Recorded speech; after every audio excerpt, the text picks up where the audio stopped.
Perfect. So I think now it's time to welcome our first speaker. So Tom from Host Street Solution, it's time for you to tell us a bit more about Jira reporting.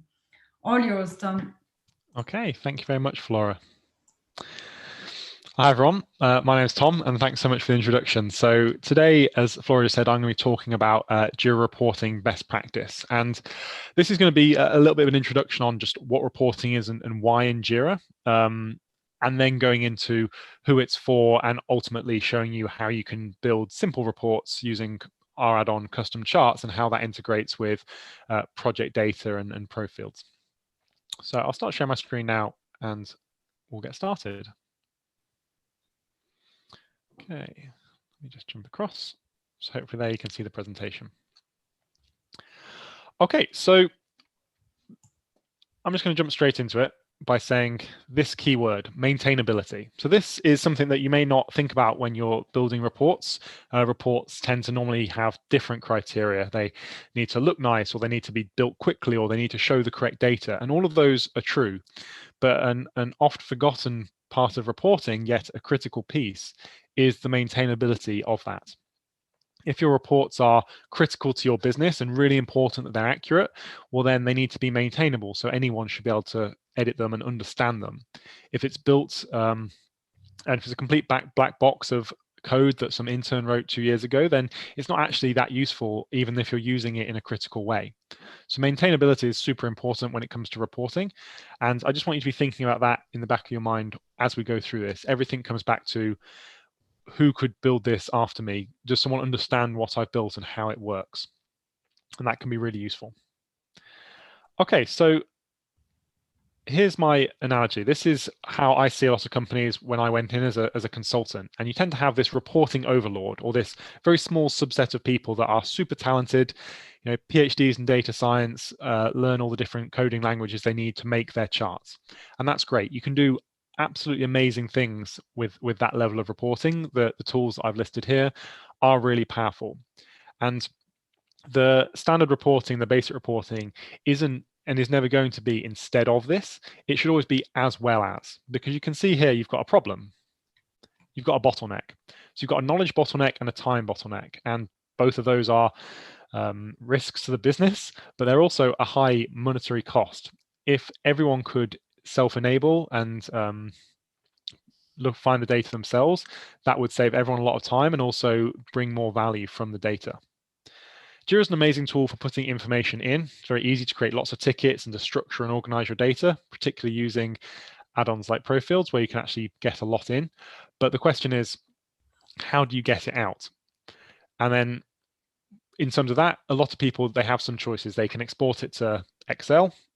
They can use the tools that come out the box with Jira, and that's what I'm going to be showing you a little bit of today. And then there's, on the top end, the big, powerful reporting tools. And there's a bit of a gap in the middle between those two. So let's just jump to this. So here's what I want to pitch to you today, is this idea of let's keep the reporting overlord and give them their space, but let's slightly dethrone them. Let's not give them complete authoritative monarchy. Let's actually make everyone a little bit happier and give them a tool that everybody can use. Now, this tool doesn't necessarily have to be custom charts. That's the example I'm going to be going through with you. But I just want you to think about when you're doing any level of reporting, even if it is in Excel, are these reports too complex to be maintainable? Are you using a reporting tool that no one else can then come along and edit later on? Okay, so that's the PowerPoint side of the presentation now. I'm going to jump straight into the rest of this is just a live demo of me talking through how Jira looks, how the apps work, and how you put all these pieces together. Okay, so what I've come across to now is the built-in Jira reports. This is what comes out the box. And they cover some of the criteria of what you need from a reporting tool. They are functional. They are very maintainable because they're maintained by Atlassian, right? They come out the box. And they're also easy to use. Slightly too easy to use in terms of, if you look at the editable options, for example, you don't have much customization. There isn't a lot you can do with it. You just kind of get what you're given. So this does fall into the criteria of maintainability, but maybe it's not as useful as you need. Maybe it's not quite what you're looking for. And also the styling as well. So the key part of reporting is it needs to look nice. If you're going to go to if you've spent more than five minutes or 5 seconds generating data and actually doing the work. If you spent months working on a particular project, then why would you make it look like you spent 30 seconds on the reports for it? Okay, so you want the reports to look nice. If they don't, then you're on the back foot already. So having them pretty, looking nice and easy to use is very important, and that's the key feature of this add-on, custom charts. But above and beyond that, it's actually fairly straightforward. You've got some pie charts, some bar charts, standard reporting tools. Now, these aren't particularly mind-blowing. This is what you get from, you could build these in Excel if you wanted to. But again, the key word is maintainability. So how did we actually build these, and where did the data come from? So we didn't have to export this into a different system and come back to it. We didn't have to have this on a different database and then pull it in. These are actually built directly on the Jira dashboard in an editor, just like this. So you've got a full WYSIWYG editor here, where you can actually customize the charts exactly as you need. You can really simply change the colors, drag and drop, and do everything. So what I'm going to do now is, this is on my cloud instance that I'm showing you, but I'm going to jump across here to the interactive app playground that we have for custom charts. Now, custom charts is available on Jira dashboards, as you've just seen, and it's on Cloud Server and Data Center. And the app is actually identical on all platforms, not a little bit similar or some of the features are the same. Every single button and every single feature is identical on all platforms. So this demo will work. If you're using Jira, you can use this app. Similarly for Confluence, there's a Confluence version where it puts Confluence macros on the page, and the full editor is in there. So you can, the idea with that is that anywhere that people want to see data, they should be able to see it. And it should be one set of tutorials. If you've spent your time working on cloud and then suddenly you're on server or with a different client, it should be the same. Okay, so just to talk through about the reports themselves. Reports can quite often be quite static. So the Jira reports, I showed you the built-in ones. And what's nice about custom charts is being able to create dynamic reports. So you can see here we've got a bunch of charts on the page, and if we click through to a segment, we get taken straight to the issues. So we can just drill down and see them right away. But then you just get straight into a table view. What if you want to drill down on the data on the dashboard? So here I know there's some tickets. We're quite British over at Old Street. I know there's something to do with tea in this dashboard, and there you go, I found it. So there's two green tea tickets with well, 2 story points on green tickets.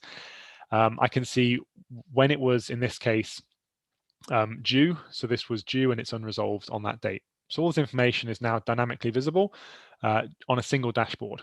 Now that's great if you want to have one dashboard for multiple teams, multiple projects. You can filter just using this. Again, if you've got any custom fields that you want to search by from other add-ons like Profields, you can then use this as your project filtering dashboard as well.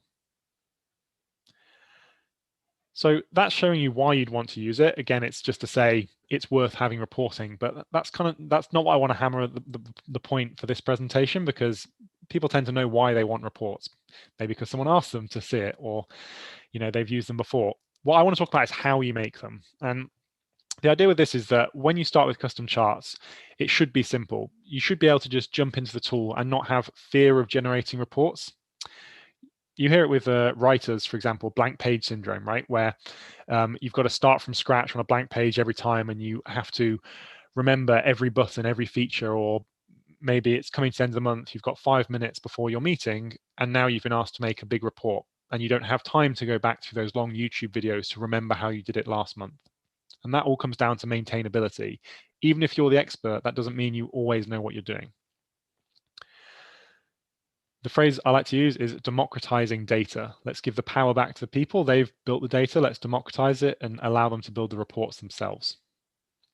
So here we go. We've got this quick tutorial where you can click through and see, okay, here's how I get started. Here's the different options available. Link straight to the documentation, and also just a quick overview of, oh, by the way, that's what every button does. That's it. So as a user, you've jumped into your chart now, and the idea with this is that there should be nothing hidden. Every piece of information should be visible, and the buttons should be straightforward to use. I'm going to walk now through an example of how we can make this a really useful report just from some standardized tools from simple data. So here we have a report where we've just created a bar chart by status, and we've just got all the different statuses in size order. That's just how bar charts normally come, big to small.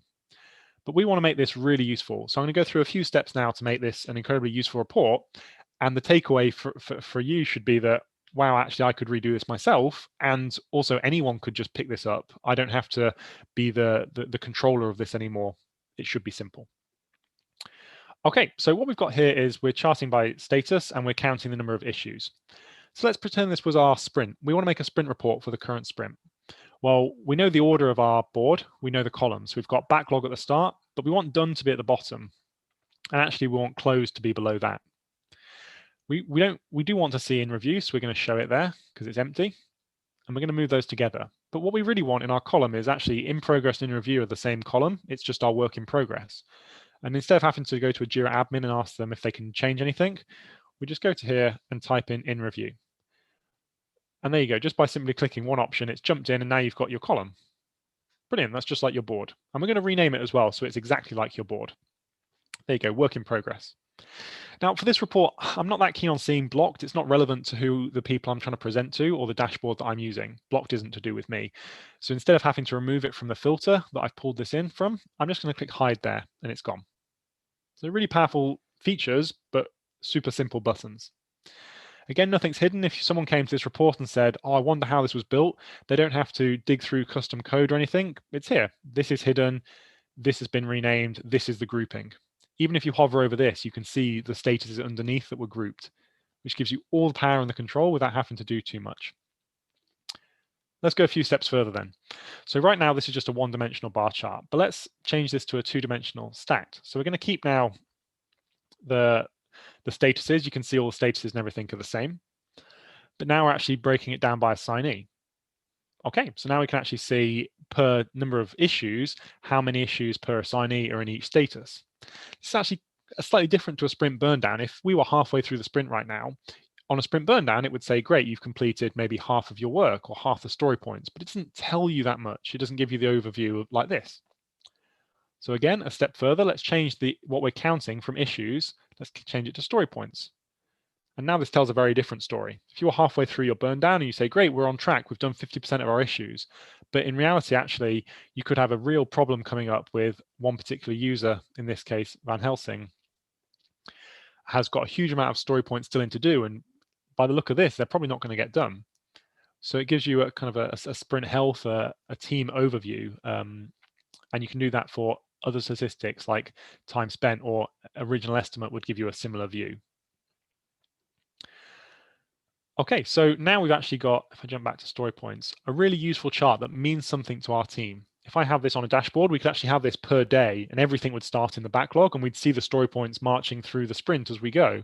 And something that makes it a really powerful tool for actually visualizing the data more than just the board itself. So here we have the tool as it stands. Let's look at some date examples just to show you a bit more. If you want to look at, here we go, due dates over time. So again, you can see issues 5 that are due in March, for example. You can click through and just view those. So it's a visual reporting tool for your data, as well as easy to make. One final thing just to say is there is a more power to it. So if everything you've seen so far is quite basic in terms of it's easy to use, the nice thing about it is it can be powerful as well. So on here, on this list, you've got pretty much every custom field in Jira is available, but if you want something a bit more, then you can use custom JQL. And I'll show you this example here with a bar chart. So I want to actually make a really specific query. I want to say the project, you can see it's autocomplete there. So project equals support in this case, and an assignee is not empty.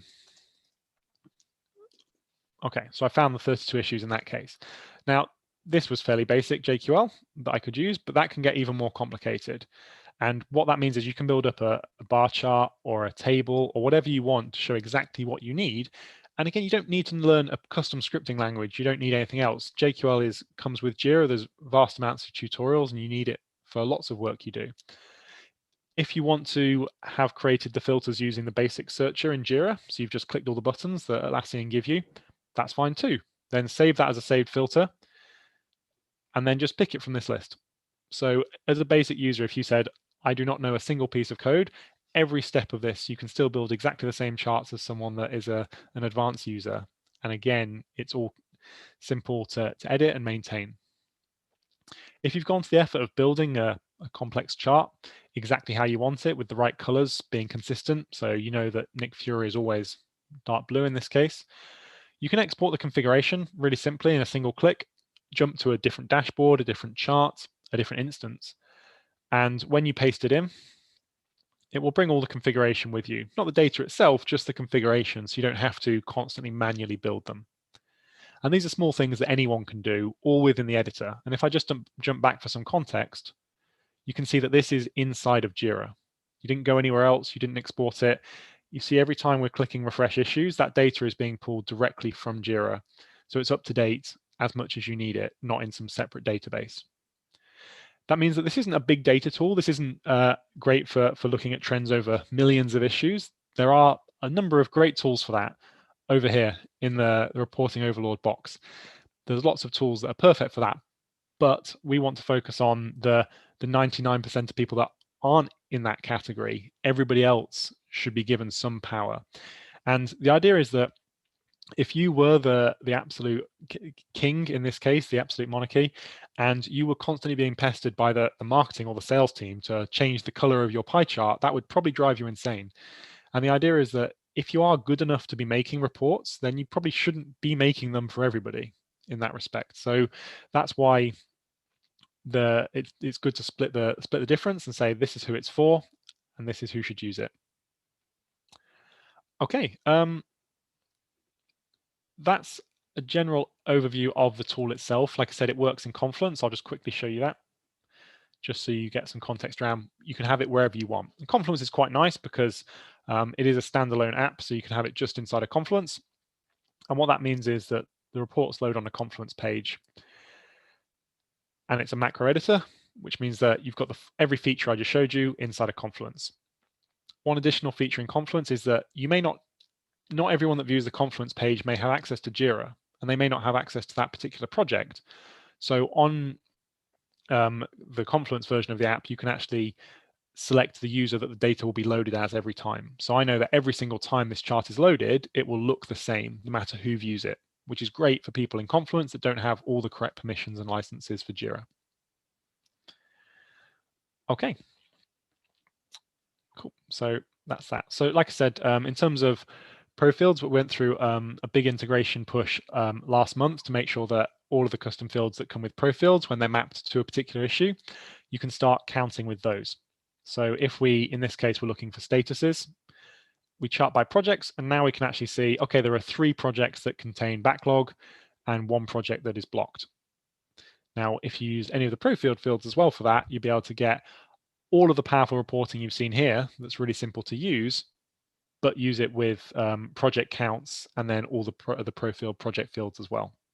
So that's a really nice integration that a lot of people have benefited from straight away because it was so simple to add to the charts as they are. Okay. And then just for 2 more minutes, I'm going to show you an example here. So I don't know how many people are on cloud or are using next-gen reporting, but this is not necessarily a dig at Atlassian, but it's just an observation of the tool itself. So right now, if you use next-gen reporting on cloud with the built-in reporting tools, you will find you have some problems. So for example, for some reason, due to the way the statuses work, if you create a filter showing you all the issues in a next-gen project, you'll have a pie chart and it's got to do, done, in progress, to do again, and done again. And that's because each individual project is being treated as a separate status, which may be useful in some contexts, but it's not great for grouping them together. And tools like custom charts, in our case, we allow you to, it just does string matching on the names, so it will group all of to-do together. So you've got all 15 to-dos, in this case, are all together. One more step, if we look at that, is that each next-gen project has a problem where, I think I've got to refresh the page. Just a sec. So each next-gen project, when you create a report, when you create a field, they're individual to each project, which is great. That gives you a lot of control, and similar to what I've been saying with maintainability, everyone can maintain their own project. So there is a huge advantage to doing that. But if you want any cross-project reporting capabilities, you're going to find, again, a few issues. So if we see here, I've created this field called Next Gen field, and I've created one in each project.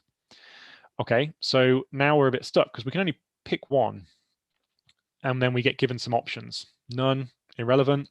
We could do a prize at the end of this as who can tell me the difference between none and irrelevant, and then we'll see. But it's not as clear to the user exactly what that means, and it's to do with field context and things that aren't that useful. So again, if we go to custom charts, we can see there's actually 3 next-gen fields, and I'm feeling lucky. Maybe we'll get the same one. Let's pick that one.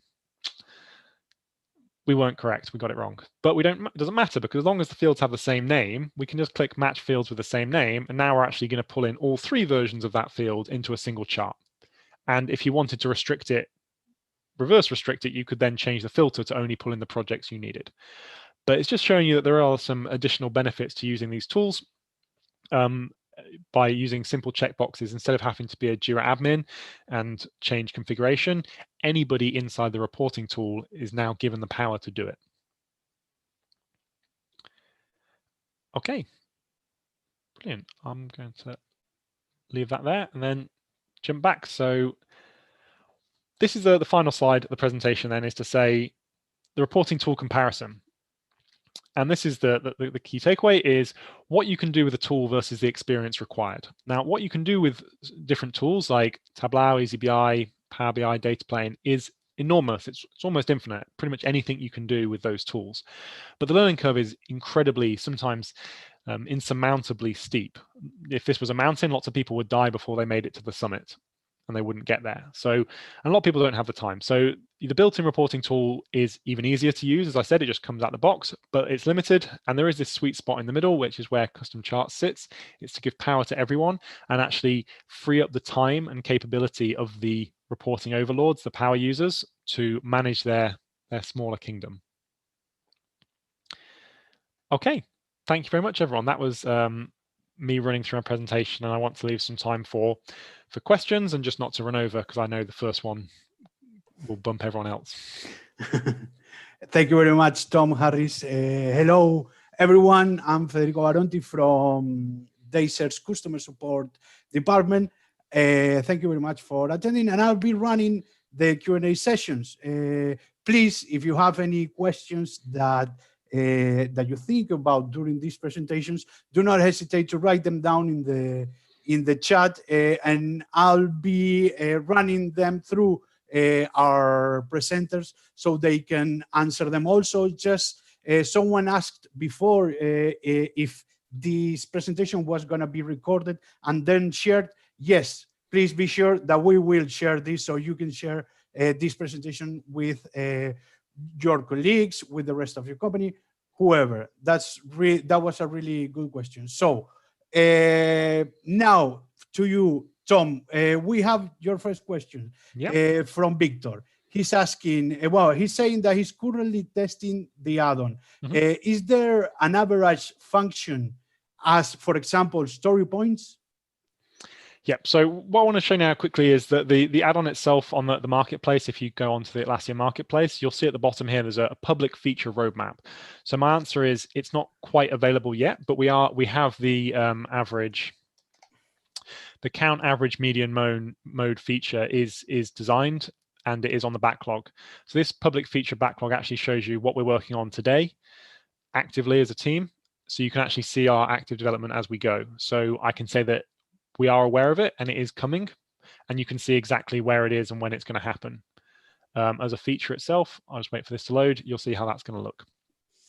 Okay, nice. Thank you very much, Tom. The next question comes from Fernando. And he's saying that considering that enterprise companies that are using Jira Data Center, how is the performance with custom charts for Jira?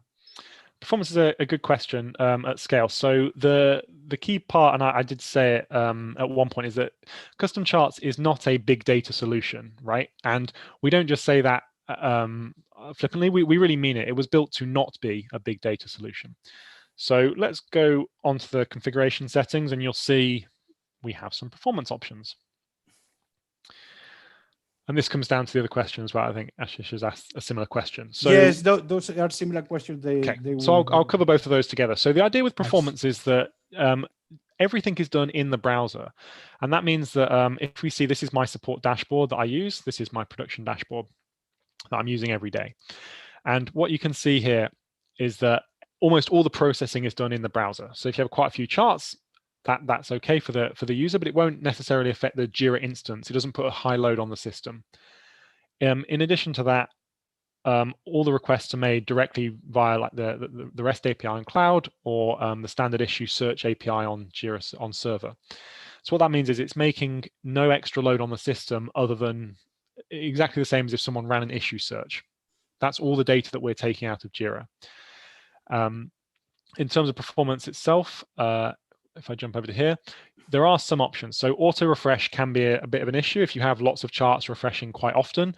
That could put a load on the system, but we have a global setting, whereas an admin, you can just turn that off.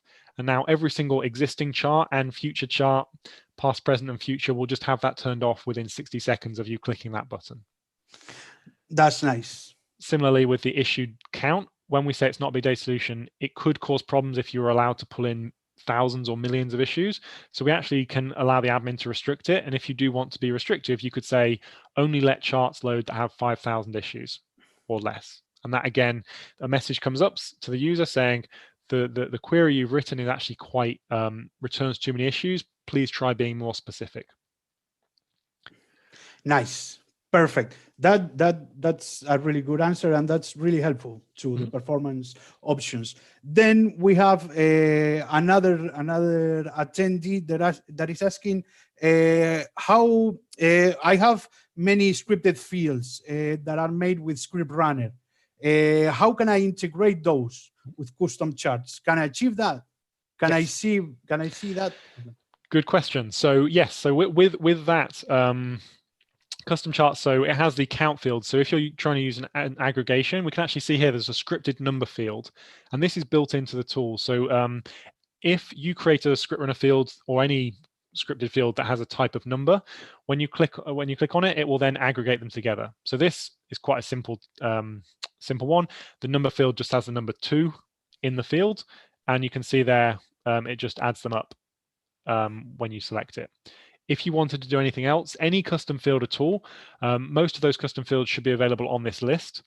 But again, as I said before, if you can't find it on this list or you can't quite do what you're looking for, the answer is custom JQL. You can create, and someone's asked about custom measures as well. And just because I'm running out of time, I'll say this is our version of custom measures. If you want to create a very specific search, and you could create a bar chart that showed you, issues created last year by Tom and issues created in January by Philip. Like, you could do almost whatever you wanted. If you can write a JQL query for it, and this supports advanced JQL from Script Runner, if you can type it into this box and it's fully supported, it will then show on the chart. Nice. Perfect. That's also a really good feature. That's really nice.